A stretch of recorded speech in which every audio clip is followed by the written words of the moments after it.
The Legend of Zelda Tears of the Kingdom was one of my most highly anticipated games of 2023, and being a sequel to Breath of the Wild, it may come to no surprise that this game is also really good. Now, while this may seem like a very safe sequel to a very popular game, both of these projects weren't guaranteed to be slam dunks. The exciting and risky aspect of Breath of the Wild was that it reapproached the established structure of the 3D Zelda games by drastically reinventing the series with new gameplay mechanics that promoted freedom and exploration unlike any Zelda game prior. And it's because of this massive shift in direction that it's received critical acclaim and its own fair share of criticism from fans. Meanwhile, Tears of the Kingdom has the exact opposite problem. Tears of the Kingdom is such a blatant direct sequel that the developers have opted to reusing the same world map, characters, and gameplay mechanics from Breath of the Wild, which could arguably be the most boring thing they could have possibly done. Still, I was very excited to play this game, and my only real concern was whether or not Tears of the Kingdom would actually have enough new content to justify its existence. Would Tears of the Kingdom deliver on a brand new experience, or would it end up being $70 DLC?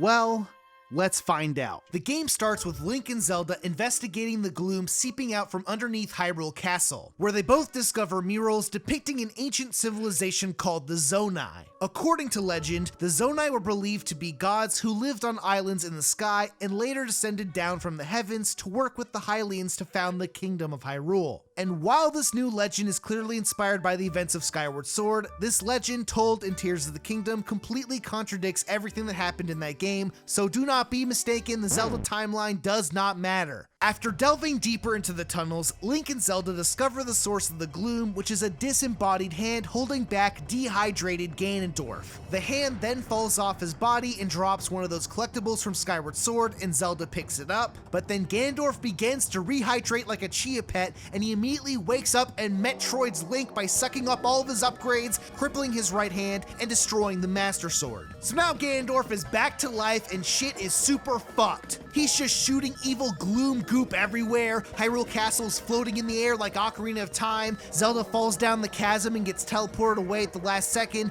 and then Link gets saved by the disembodied hand, and now everything is fucked. So now Link wakes up in the Shrine of Resurrection 2, and the hand that saved him is now transplanted to his body, which he can now use to activate ancient Zonai things. And then Link gets a new pair of undies, and lo and behold, you are actually on top of a giant sky island, and it's just like, oh, this shit's fucking huge. And then you skydive down and get the fucking title drop and land into the Great Plateau 2 Sky Boogaloo. So then Link finds an ancient robot that gives you Zelda's Sheikah Slate version 2 Purapad edition, and the robot tells Link to go to the Temple of Time to meet Zelda there. After trying to get inside, Link discovers the ancient spirit of his new hand's previous owner, Rauru, who then tells him that he can't get inside the Temple of Time unless he visits all the shrines on the island and does the fucking tutorial, like the last game. So then Link goes to the first shrine and gets an upgrade for his arm that allows you to use Ultra Hand, which is basically the magnet power from Breath of the Wild, except this time you can actually pick up anything you want. You can also weld objects together like it's fucking Garry's mod. And then you unlock the Fuse ability that allows you to fuse objects to your weapons and give them unique properties. And then you unlock the Ascend ability that allows you to fly up into the air and no clip through the ceiling. And then Link is finally able to enter the Temple of Time to talk to the Spirit of Zelda and unlocks the Recall ability that allows you to reverse an object's movement back in time. So now Link completes the tutorial and he discovers a sphere of light at an altar. So then the Master Sword's just like, yo, put me in that shit. So then Link puts the broken Master Sword into the sphere of light and it gets teleported away over to Zelda. Then out of nowhere, a random dragon suddenly breaks through the clouds and opens up a view of Hyrule below, and Zelda then tells Link to go find her. So now we can finally skydive out of the tutorial and begin exploring the same exact world map we all know and love. Wait, what the fuck? Why does this look so different? So just like Breath of the Wild, this game is also pretty open-ended and you can basically do anything you want at this point. But we'll take the most obvious main story path and head over to Lookout Landing. Once you head over there, Link meets up with Purah, who is now aged up and no longer a chibi anime character. So now Purah's just like, okay, I guess dehydrated Ganondorf fucked hella shit up, but like the upheaval caused all this other crazy shit to happen too, so we gotta deal with him later. There's a search party looking for you and Zelda at Hyrule Castle. Go meet up with them and let them know you're safe. So then Link goes there and he's just like, yo, I'm here, but Zelda's gone. I'm trying to find her. But then it's like, oh shit, never mind. Zelda's right there. But then she flies away and disappears, and it's just like, okay, never mind. Fuck. So then Link goes back to Purah, and then she's like, okay, I don't know what the fuck Zelda's doing, but let's just figure out what's going on with this upheaval shit, cause shit's super fucked everywhere. But first, we're gonna use the Skyview Tower to update your map data. And then it's like, oh, what about the Sheikah Towers from the last game? What happened to those things? And it's like,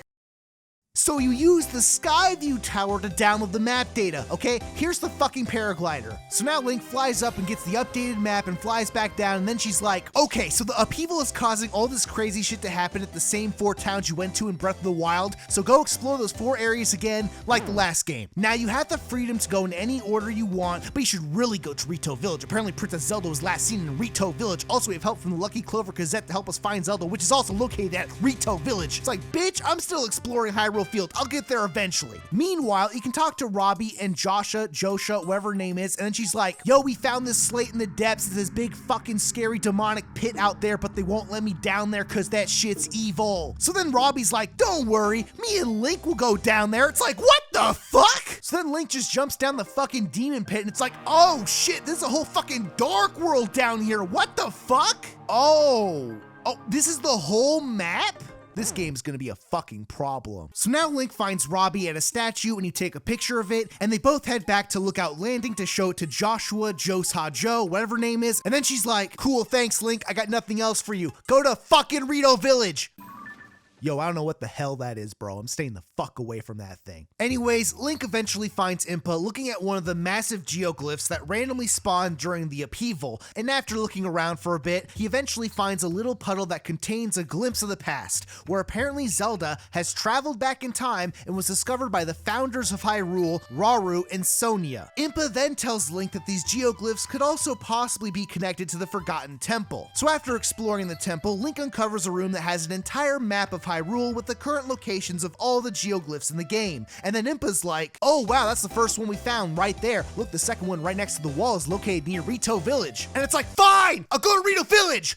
Fuck! So now Link goes to Rito Village and you find the Lucky Clover Gazette right outside the town. The owner of the newspaper, Tracy, is assisting Purah in looking into any possible leads on what happened to Zelda. And according to their tips, they've been getting reports of someone who looks just like the princess appearing all throughout Hyrule. So now Link has to work with Pen to track down all the possible leads. So now Tracy's like, yo, these side quests are goofy's fucking kind of a waste of time. But look, you want to unlock this armor set that allows you to not slip on wet surfaces? And it's like, hell yeah, dude, that shit looks dope. So now you're just going around stables, talking to Pen and doing all this stupid shit. It's just like, hey, yo, apparently Zelda's been around here and she told all the soldiers to be naked for some reason. What the fuck? Oh, there's a ghost in the well nearby. Oh, it's a ghost mystery. Ooh. Oh my god, there's a talking chicken that can foresee the future. We need to ask it where Zelda is. And it's like, whatever, dude, I'll do whatever you want, okay? Just give me the fucking armor set. Meanwhile, Rito Village is fucking cold. Link talks to Teba and his kid Tolan about the ongoing blizzard wrecking the town, and Tolan is just being like an annoying shonen protagonist and runs off to go figure out how to solve the problem by himself. So now Teba's like, yo, Link, there's an old Rito folk song about the upheaval that was saved in the past due to a great flying ship. So now Link's like, oh, is that song about the divine beast Va Meadow? And then Teba's like, yeah, so apparently there's reports of a flying ship around the area, and there's a giant cloud we can't go near because it's too dangerous to fly there. So now Link's like, okay, maybe we could hop on Va Meadow and activate its shields.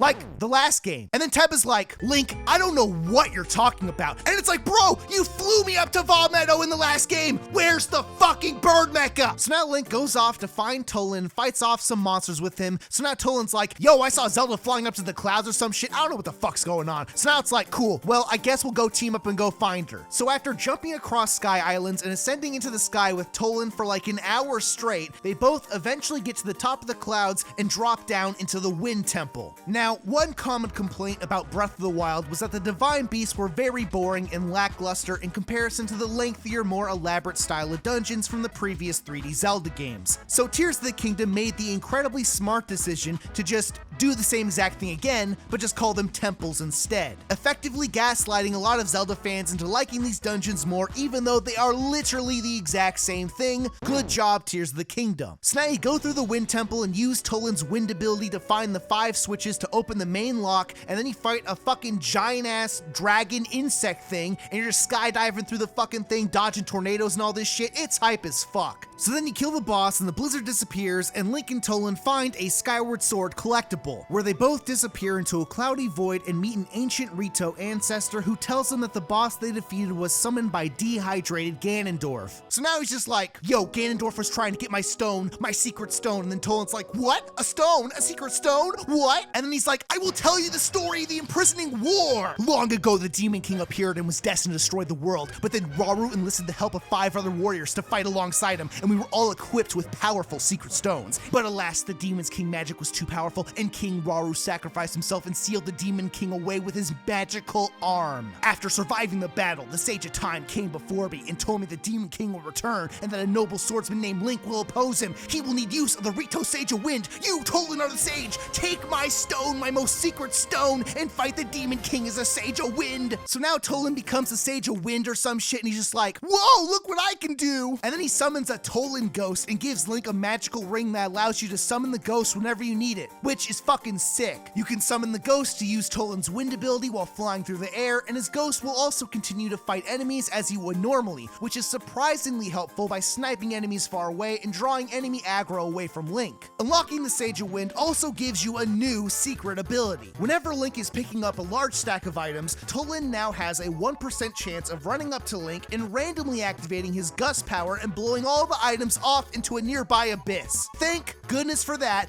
I didn't want those items anyways. So then everything goes back to normal and Link's just like, okay, problem solved.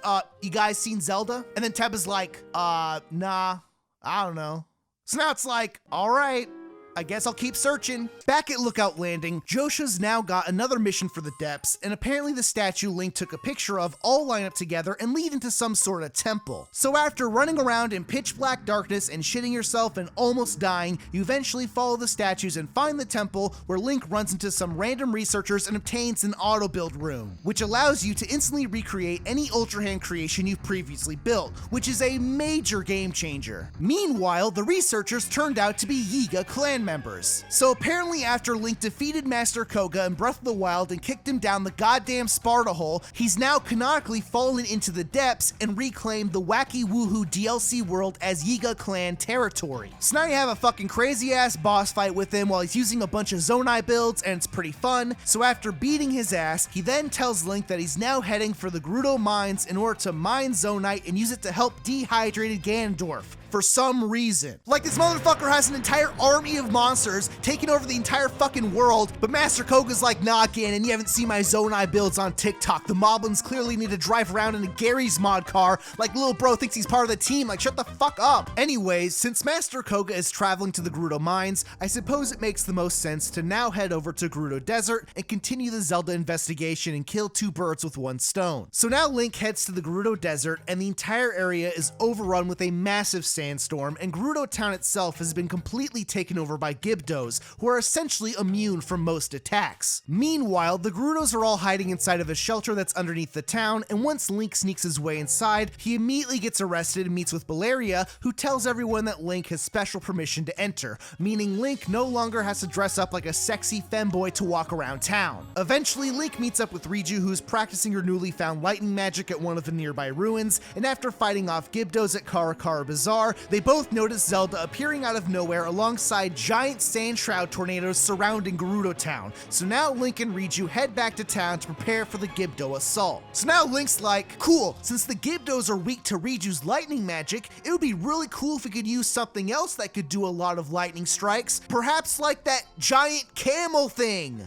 from the last game. And then Riju's like, Link, I don't know what you're talking about. I'm the only one who can use lightning attacks. And then Link's like, bitch, you wore the lightning helm to protect me from the Divine Beast's lightning attacks in the last game, motherfucker. And then Riju's like, oh shit, the Gibdos are attacking right now. There's no time to explain. Then Link's like, God fucking damn it. So now Link and Riju kill all the Gibdos, and now the town is safe again. So now Riju's like, yo, Link, there's this random mural underneath the shelter, and you gotta do some shit in the desert to open up the temple. So then Link does a bunch of Zelda puzzles, and then a random pyramid just spawns from underneath the sand. So now Link and Riju enter the Lightning Temple, which is by far the most temple-y temple of all the temples in this game, although you do eventually still end up having to find the 5 fucking switches to open the goddamn boss door. Oh wait, never mind. It's actually 4 switches this time. Like, wow, truly boundary-breaking stuff, folks. Anyways, Link beats the boss, Riju finds the secret stone, and then they both get sent to the same cloudy void again to talk to Riju's ancestor. So now she's like, yo, dehydrated Ganondorf made the monster that caused the sand shroud and he was trying to get my stone, my secret stone. And then Riju's like, what? The stone? A secret stone? And then it's like, oh, this cutscene seems really similar to the last one. Maybe there's some new information?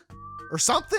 I will tell you about the imprisoning war again! Long ago, the Demon King appeared, who as a chief Gerudo became evil, and he was destined to fuck hella shit up. But then Rauru enlisted the help of 5 other warriors to fight alongside him, and we were equipped with stones, incredibly secret, yet massively powerful stones, hidden stones of incredible power. But the Demon's King magic was too powerful, and King Rauru sacrificed himself and sealed the Demon King away using his magical arm ability. So, can I skip this cutscene or what? After surviving the battle, the Sage of Time came before me and told me the Demon King will return and that a noble swordsman named Link would oppose him. He will need use of the Gerudo Sage of Lightning. You, Riju, are that sage! Take my stone, my most secret stone, my most prized possession, and fight the Demon King as a Sage of Lightning with your secret stone! So now Riju becomes a Sage of Lightning. She does the same Sage Ghost thing that Tolan did earlier, and she also gives Link a magical ring that you can use to summon her again, which is fucking sick. So now you can use Riju's lightning attack anytime you want, and you can still use the Tolan Sage Ghost simultaneously. So now you just got like a permanent squad of people just fucking hella shit up. Now, unlocking the Sage of Lightning also gives you another secret ability during combat. You see, in the rare instance where you want to walk up to Riju's Sage Ghost and activate her lightning attack, Riju now has a 5% chance to constantly run away from Link during combat and purposely avoid you at all costs. Wow, very cool hidden ability. So then everything goes back to normal, and then Link's like, okay, so, you guys seen Zelda around here? And then Riju's like, I don't know.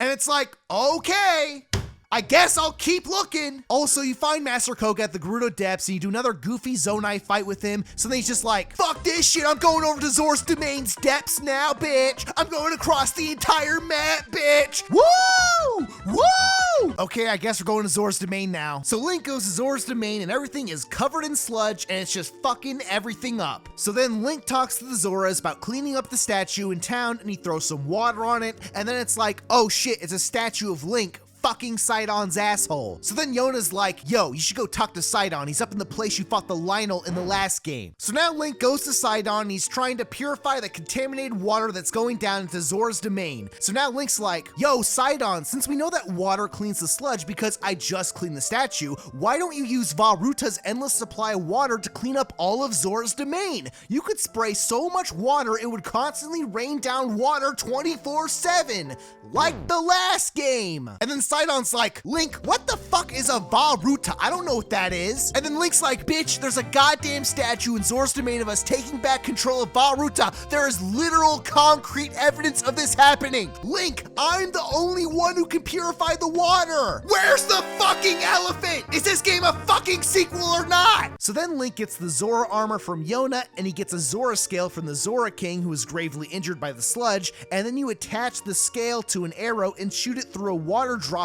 on the fish sky island nearby to open up a portal of light or some shit. Link then tells Sidon what happened and then a sludge monster appears out of nowhere. So now Sidon and Link team up to kill it using Sidon's water ability that can protect you from a hit and also function as a water projectile or something. I don't know. I don't use this ability that much. So now they both go down to the Pillar of Light that reveals the hidden underwater ancient Zora waterworks, which allows Link to activate a laser beam that creates a massive waterfall connecting to the sky islands above, which then leads them both to the water temple, where you once again activate the 5 fucking things to open up the goddamn boss door and you fight this little dipshit and then you kill it. So then Sidon gets the secret stone and they both talk to the ancient Zora ancestor again, and then they're just like, that monster was made by Ganondorf who created the sludge and you killed it, for he was trying to get my stone, my secret stone. They cannot find my stone because it is unknown to the masses. And then Sidon's like, oh my god, is that a stone, a secret stone? Fuck! It's the same cutscene again! Long ago, the Demon King appeared and was going to fuck the world, but everything changed when Rauru attacked with the help of 5 other warriors who were equipped with powerful stones. The most secret stones bestowed upon the land. These secret stones held incredible power. These fucking stones, bro. These fucking stones were so secret and powerful, but unbeknownst to our greater knowledge and our superior secret stone technology, the Demon King was too powerful,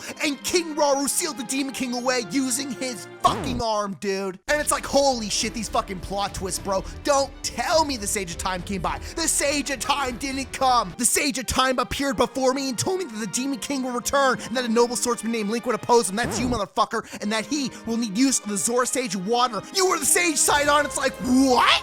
What? Take my secret stone, my most powerful secret stone, the hidden stone of the Zora, and fight the Demon King as a Sage of Water with your secret stone, the most powerful stone that is hidden. You cannot find this fucking stone. It's so hidden and powerful. It's like, oh my god, I just made a Sage Ghost. Isn't that crazy? And it's like, yeah, bro, I got 2 of them already, okay? Just give me the fucking ring. But don't worry, Sidon, because now that I got you in the battlefield, whenever I want to use a singular water attack to put out a little fire, I can activate your water ability. Let's fucking go. Unlocking the Sage of Water also gives you another secret hidden ability, but honestly, I never found out what it is because I never use this shit. Anyways, the sludge disappears from Zora's Domain, Sidon is crowned as the new Zora King, and then Link's like, okay, so you guys seen Zelda? And they're like, nah, I don't know.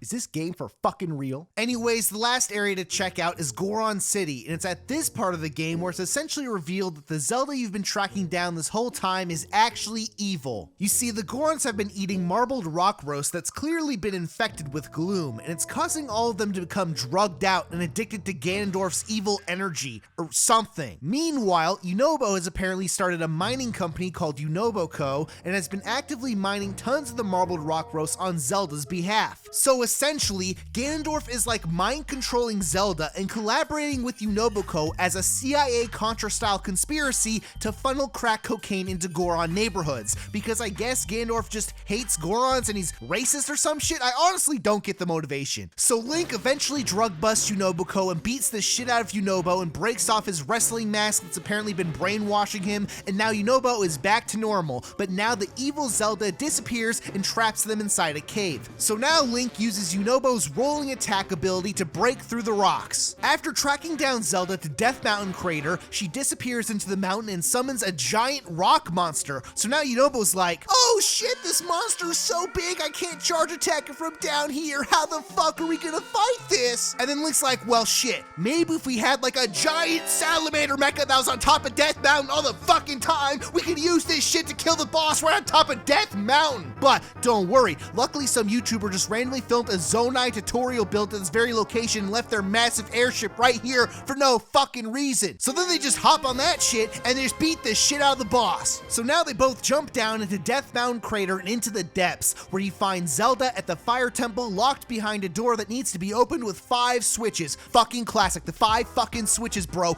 Like, why even have a unique puzzle with a new item, okay? Just go to the fucking switches and hit them, bro. Fuck it. So then you do the boss fight, it's pretty fun, and then you get the same cutscene again. Guys, I'm not explaining this shit again, okay? I'm fucking over it. Secret stone, secret stone, secret stone. Yunobo's the fucking fire sage. And then Yunobo's like, oh, check out this Fortnite dance. And then you get the Yunobo Sage Ghost, and you can use his charge attack anytime you want, which is good for like breaking rocks and mining zonite and shit. Unlocking the Sage of Fire also gives you yet another secret ability. That's right, folks. While riding zonite devices, Yunobo has now gained the ability to awkwardly attach himself onto whatever device you're controlling, so you can use his charge attack as a projectile cannonball strike, which is cool, I guess. But like, I don't think I ever wanted to use his ability like this, ever. Like, if I'm building a very specific Zonai build, I don't want the fucking automatic Goron attachment that's going to clip into my machine at an awkward angle and hit myself with my own fucking attack. Anyways, everything goes back to normal, the Gorons are no longer addicted to crack cocaine, the war on drugs is over, and now we all know for certain that the Zelda wandering around Hyrule is most definitely evil. So now Link goes back to Purah and tells her that Zelda was mind-controlled by Ganondorf and was the sole cause of all the goofy shit that's been going on, but then a blood moon appears out of nowhere and the evil Zelda is now at Hyrule Castle. So now it's like, oh shit, you gotta go save her. So now Link goes up to the castle to find Zelda, and it's revealed that she's just a fake puppet being controlled by dehydrated Ganondorf. So now you're just fighting a fuck ton of Phantom Ganons with all your Sage Ghosts, everything's going fucking nuts, and then the sages actually show up to help Link.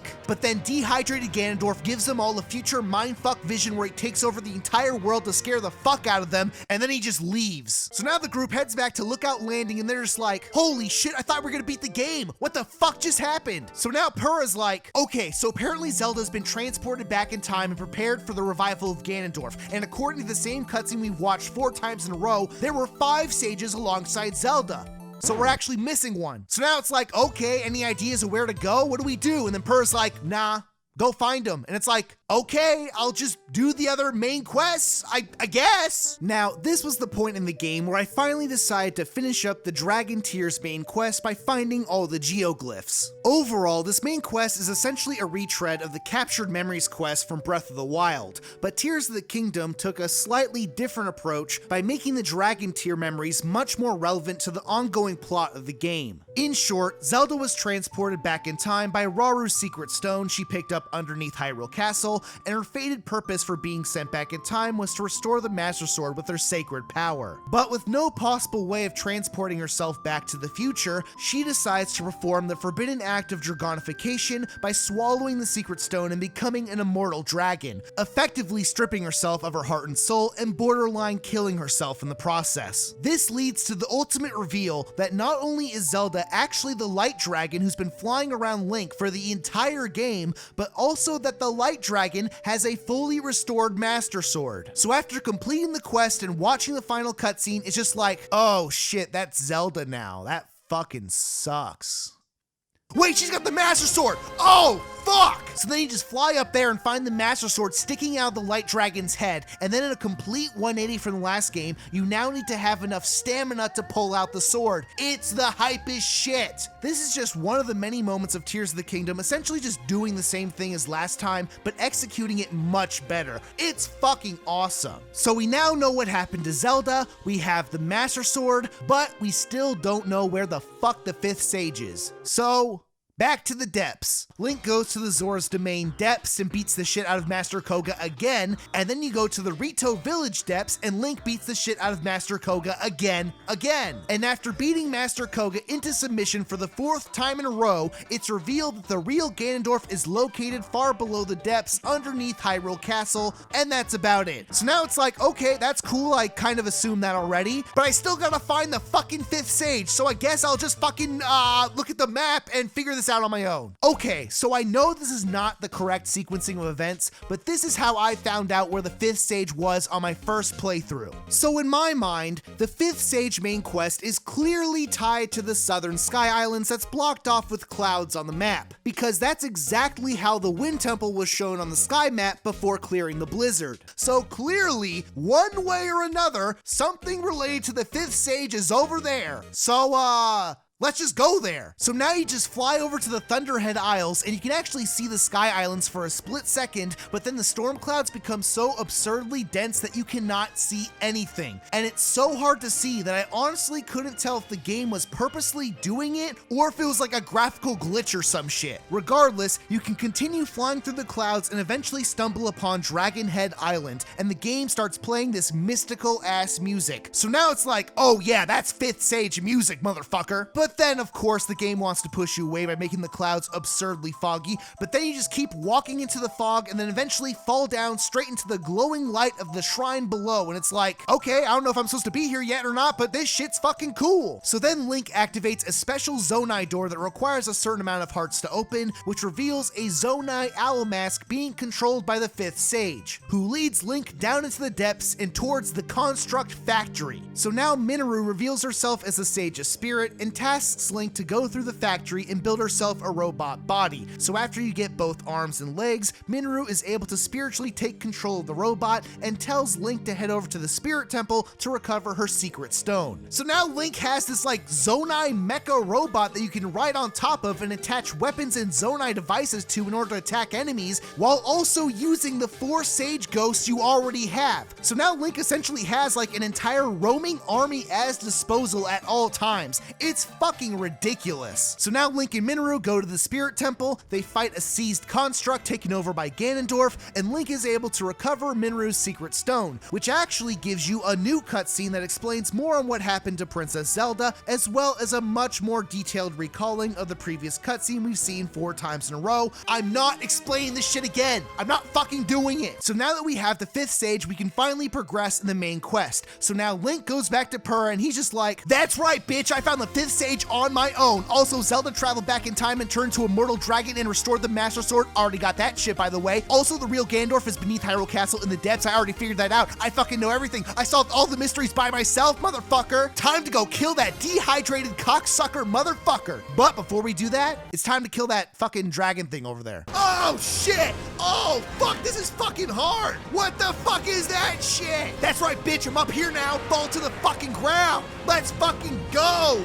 Woo! Okay, that was fun. I guess I'll go beat the game now. Link delves down into the depths below Hyrule Castle and goes down and down and down back to the intro of the game and further down into the source of all the gloom. Gandorf then summons a shit ton of monsters and the sages show up to help Link in the battle. So now you're just fighting waves after waves of enemies, everything's going fucking nuts, and then all the previous bosses show up just like, yo, if you got here early, you would have had to fought us. But now since you got the sages, they end up soloing all of them and Link goes off to fight Gandorf in the final battle. So now dehydrated Gandorf is talking hella shit and he uses his secret stone to rehydrate himself back to normal. So then Link has a hype ass one-on-one sword fight, but then Gandorf activates his devil trigger and it's just like, oh, what the fuck is that shit? Why is it not stopping? Oh, this is fucking bullshit. So now you're fighting crazy ass demonic Gandorf and a bunch of his clones. The sages join the fight alongside you. Motherfuckers flurry rush dodging your own goddamn attacks. That's fucking insane. And then Link just beats his fucking ass. And then Gandorf's just like, fuck you, you didn't win, you didn't win. And then he just rips his secret stone out of his face and swallows it to become an immortal dragon. It's like, oh,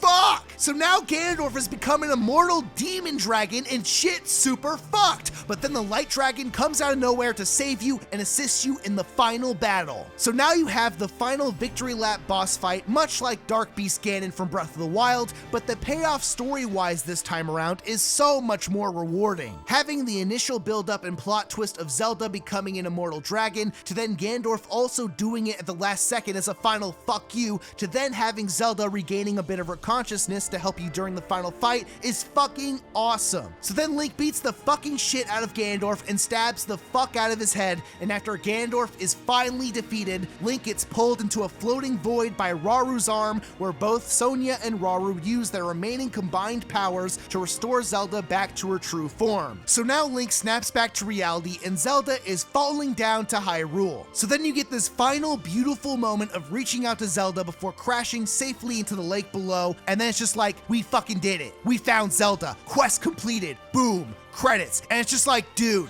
they fucking did it again. What a fucking awesome game. You then get a post-credits cutscene of all the sages and Minru explaining that Raru's power of light and Sonia's time power were channeled through Link to help restore Zelda. So now it's like, okay, is that kind of a lame explanation for why Zelda was able to come back? Yes. Does it lessen the impact of Zelda becoming an immortal dragon in the first place? Yeah. It does, but at the same time, I won't complain about a convenient, happy ending to a baby-ass Nintendo game. From an objective perspective, Tears of the Kingdom is much better than Breath of the Wild in almost every single way. It has a much larger open world with sky islands, massive cave networks, an entire dark world underneath the map. It has improved rune abilities to enhance experimentation with the physics engine. It has better side quests with much more substantial permanent unlockables. It has better dungeons with much more unique boss fights, and a very satisfying finale. So with all these massive improvements, it may be surprising when I say that I feel like I enjoyed Breath of the Wild much more, at least when I first played it back in 2017. While Breath of the Wild was clearly lacking in some aspects, it was ultimately the bold direction and the novelty of the experience that elevated it to becoming one of the best games I ever played. Meanwhile, Tears of the Kingdom was extremely fun, and I would say it was definitely worth the effort building up what Breath of the Wild established, but there's definitely a bit of sameness that I couldn't really shake off. Still, with all that said, I'm very hopeful for the future of the series, and I can't wait to see what Nintendo decides to do next. But if the next Zelda game still has dungeons where you hit the 5 fucking switches to open the boss door, I'm gonna lose my fucking mind.